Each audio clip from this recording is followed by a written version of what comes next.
All right, so I'm gonna experiment a little bit with frames and how I show you guys what I'm doing when I'm on a laptop during these videos. And this is just gonna be like the first iteration of that experimentation. I had a extra little tripod up at home, so we'll go here and then I can run this. They want me to insert this in terminal. This is so different than deploy MCPs. This is so different than how I use cursor. That's all good. Let's try this one. I don't know why I'm automatically going bash. I gotta figure that out. It's pretty annoying. Yeah, okay, this is running, everything's fine.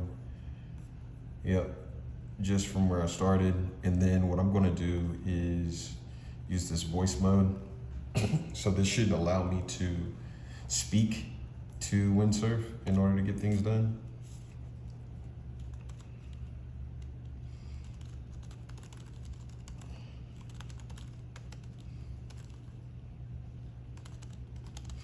And so I'm just saying I'd like to add voice mode globally. And the beauty of all this is, you know, you guys are gonna get to see how this looks from someone like me, like a novice, brand new to the game, just trying to kind of make my way and figure it out. Let's see if this is already installed globally from GitHub. And then let's see, can I make this agentically just walk through these? I don't know. Again, you guys are watching me do this for the first time. And I can deploy from here. This is kind of interesting. I wonder how that works. That's plan mode. This is chat mode. So let's just run these two and see where that gets me. So right now I'm using Windsurf, I'm using Cloud Code, and I'm trying to install voice mode. So the last time I tried to install voice mode, I did it inside of Cloud Desktop. And I'm missing certain dependencies for some reason. I'm not 100% sure why that's working the way it is. It's pretty annoying. But I've even got like all my sensitive information in there and just trying to figure it out. But anyways, we'll get this going.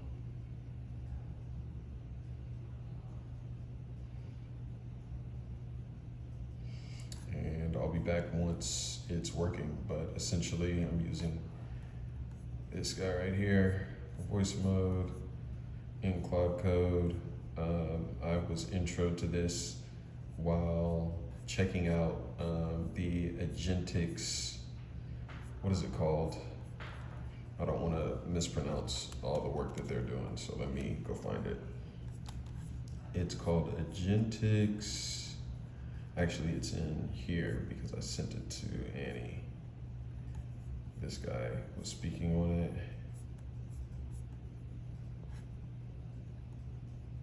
Here it is. Agentics Foundation. So you go check them out. They're on LinkedIn. They're doing some really interesting stuff around Swarm. Big shout out to Shep, my boy Shep, so I want to shout him out. He is one of the first people that kind of put me on Claude about a year ago, and then I kind of started running with it. And then this is Reuven, I believe that's how you pronounce his name, but he's building this Swarm technology that's really interesting. So I think, you know, people who are interested in this world, this is the place to go. You want to go to where people are building interesting things on the cutting edge. And this Cloudflow repo is what I've got cloned here and that I'm going to be experimenting with. Wait a minute. So I'm running that here. Is it running here and inside of Vibe Cleaner? Oh, okay, no. Because I couldn't get the, for some reason I think they're calling it a cascade. Here it is. So let's start planning.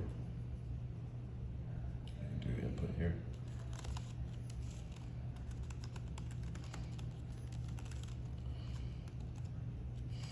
And then I think I have to tell it that I want to use markdown files.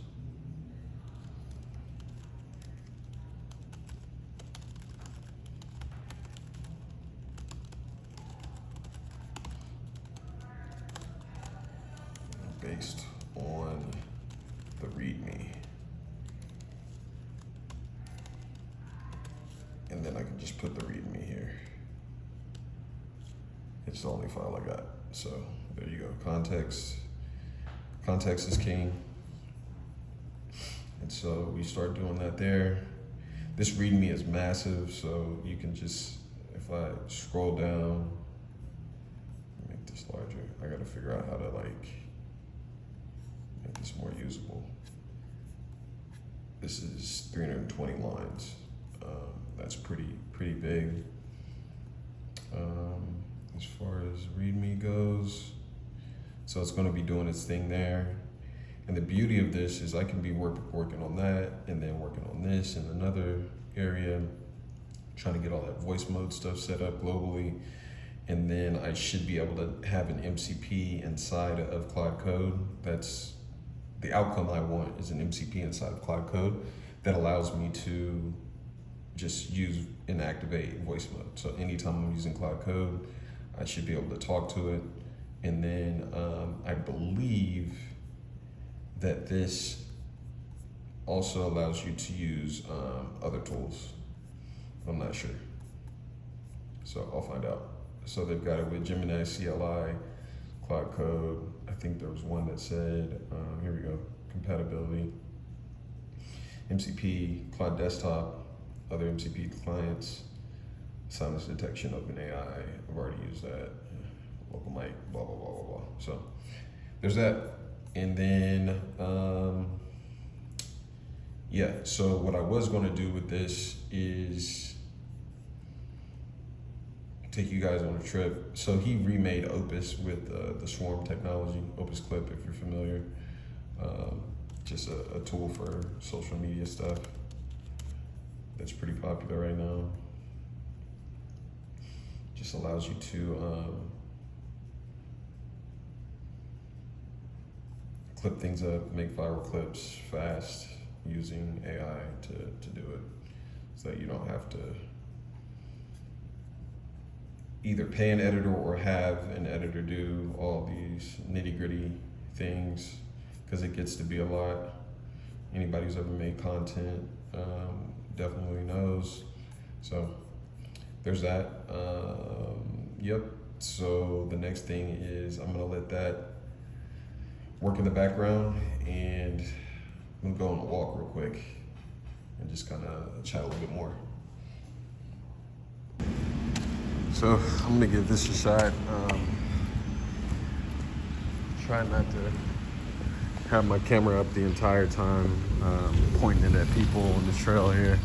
It's the middle of the day, so there's not a whole lot of people out here, but I also don't want to like accidentally invade people's privacy. So if I point down at my feet, that's probably what's going on. Just don't want to weird people out. Anyways, it's so important, I've learned, to get out of the office and be out here in the sun, even in the middle of the day. I have noticed that, it wasn't always like that for me. I used to really grind, and I went really hard on grinding. I love this building right here, the Google building.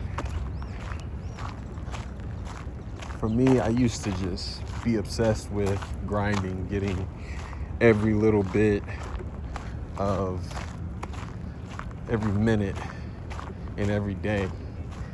And then I woke up one day and I realized that I wasn't really getting as much done as I probably should have. And a lot of it had to do with not just being like unproductive, but also it's its own form of laziness. And I think that this AI stuff is making everybody productive, but it's also showing people how important it is to actually be able to ship things that are useful. So nobody cares if you're using AI if you're not getting anything done, you know. And I think that's the main piece and the main reason I wanted to go ahead and create a community, is because as there's more people who actually care about developing tools. So you think about development is the cornerstone of the digital age. It's what bricks and mortar were to the I guess industrial age. If you know the exact terminology, go ahead and hit it in the comments. I'm not a history person. I despise history, if I'm being honest, but topic for a whole separate situation. I've always wanted to be inside of engineering and learn how to build apps and, you know, desktop tools and all these things. And so I started to approach this idea of using the terminal and gaining some kind of skill around my technical prowess with the Google APIs. So in September of last year, I did a talk. I was asked to give a talk at this thing called the Measure Summit. And at Measure Summit, I was able to give a talk about Google APIs and how they're available and you can use them to do all the things I was doing with data collection. So thinking about Google Tag Manager, if you're familiar, so a containerized environment for pixels. This has everything to do with like ad platforms and attribution, and if you're familiar with like a Hyros, it's that type of thing. It's also just Google Analytics. So I did a lot with GA4. I did a lot with Google Tag Manager, a lot with obviously the Facebook Pixel, Google Pixel, TikTok, server-side tagging.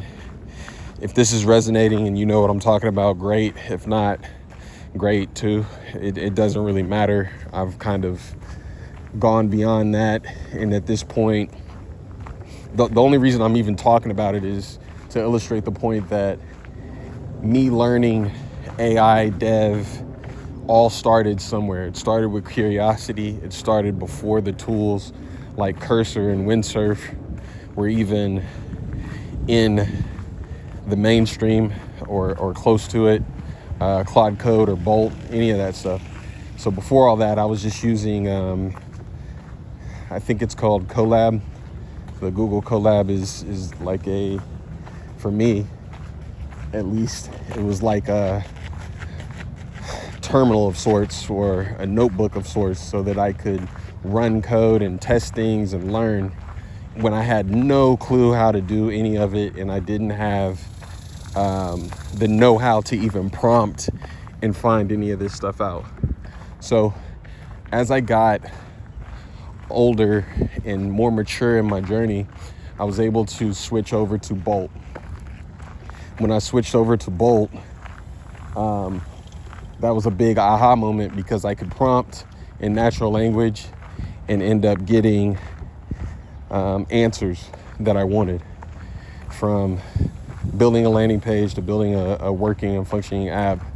Obviously not being able to connect any of the back end. I didn't even know the difference between front end and back end at that time either.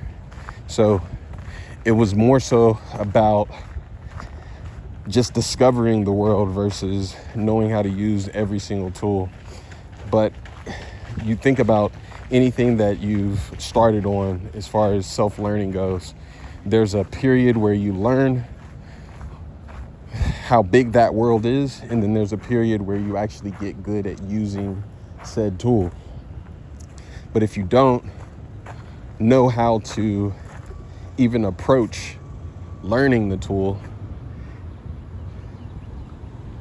it's just crazy, bro. I wish I should have zoomed out this whole time to capture more of it. Maybe next time. But as you learn about the tool, you have a chance to get good at it. So I just started approaching it, started to get good at it, got a gig, a company called Array in fintech. They're a $1 billion company. And they hired me and brought me on as a contract. I completed my contract, my project, and then they let me go. And that really shook me, and it sucks. But at the same time, I was able to gain a lot of experience as a complete newbie. This is someone, at that time, I had only been vibe coding for 6 months. They were really impressed by my ability to take and complete their test. They had basically a paid test situation, which was kind of cool. And this is like me fresh off of BHT as a consultant. So BHT got me paid well. I was able to make my first independent 6-figure years came from BHT. And after BHT, I was kind of in this spot to where I knew I wanted to either rebuild everything or I wanted to try to learn a skill that was hotter and undeniable. So the problem with the data world, data and attribution world, is Hyros started to really pick up steam, and people kind of had this attitude where they didn't even want to consider having a consultant come in and show them how to complete their conversion tracking, because you got the solve in a tool like Hyros, right? Or at least that's how people feel. And that's fine.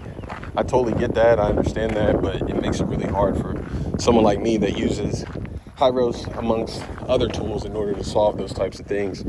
And so what I kept running into is, even if I got a contract and got paid well, usually it was around, full disclosure, 5 to 10 grand, which is cool, but it didn't last very long. It might be 3 months at the most, and those started to dry up, so I had to pivot. Still to this day, I get emails and people hit me up and they're, seem interested in attribution and conversion tracking and getting it fixed. But it's like pulling teeth when it's time to actually get started and pay. Because people don't value it right now and it's not hot. So AI is very hot. I can honestly sell the same service that I have an agentic component. So think analytics dashboarding with a chat interface for voice, or just a text chat interface that they can access and use. So it's kind of like, how do I position myself so that whenever it's time for me to sell them, I'm not selling them some foreign concept. So I sold data for 7 years, data and conversion tracking. I was preaching from the mountaintops. If you guys find my social profiles and you go watch all the old videos, you'll see a whole bunch of stuff around data. The problem with that is I was one of the few people that was really standing up and speaking on it. And when you're niche like that, it makes life really hard for you. And that doesn't mean anything to me, because I still made some money. I made some decent money, and I'm very thankful of that. But I'm not a salesperson, man. I've never been good at selling things. I've been pretty good at just being early and understanding concepts and learning fast and being able to use what I learned. But that doesn't really matter sometimes whenever you can't sell it to people who want it or who need it, especially. So be that what it is, I'm now in this AI game, building things, building community, organized AI, really excited about that concept and being able to like show people who are also beginners what I've been able to do as a beginner and motivate them, help them get their first app in production. Big shout out to my friends and those who have been supporting me on this journey. Kim Dang is coming on board for this next event to kind of help me monetize it and figure out ways to help people host whatever they build so that they can make their first dollar with it. I think that also there's a missing component around like, how do you make money from doing this? You can, and it's possible to do it through just having something that's useful, having a payment gateway, having it be, reasonable, and then urging people to send and use their social network for showing off their work. So anyways, we're figuring out all that piece. I'm figuring out this content, especially long form, and just trying to show my life. I don't want to, for a while I was like, man, let me get on Twitch and let me live stream while I'm building. So I'm trying to talk, I'm trying to show my screen at the same time, I'm trying to build things. And if I'm just being candid with you, I don't think that I was able to be good enough for that yet. I don't feel like what I do is that impressive. And it might be, it depends on who you're talking to, but for me, it's like, bro, let me get really, really good at this. Let me get dope at this to the point to where it's very easy for me to show people. I work out to relieve stress and have got a pretty good habit of it. Do a whole bunch of freestyle calisthenics stuff. Maybe I'll show that later. But I started teaching people calisthenics, how to do a muscle up. The past, I want to say 2 to 3 years, I've been showing people pretty consistently. And I've gotten so good at teaching it that I've been able to show literally at least 50 people, if I'm being conservative, how to do a muscle up.